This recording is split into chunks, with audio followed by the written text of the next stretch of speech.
Chickenpox is an infection caused by a virus called varicella zoster. It's very common in children, usually affects children under the age of 10, but can also affect adults and older children as well.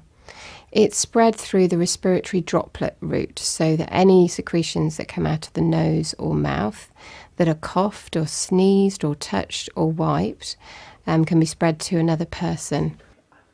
The time from when you first catch the infection to when you first show signs can be between 10 and 21 days.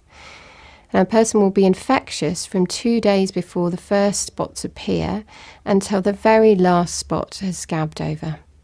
Most children start by having flu-like symptoms that last for a couple of days, so a runny nose, sore throat, a bit of a high temperature. And then they develop spots that usually start on the face and behind the ears and that travel down to the rest of the body. Now, the number of spots depends on the child, and some children will only have a few, whereas others will have lots of spots. The spots themselves are usually small and red, and the following day they get blistered. After some time, those blisters burst and they scab over, and then finally those scabs will fall off. The treatment of chickenpox is symptomatic. So for a high temperature, you treat with paracetamol and ibuprofen.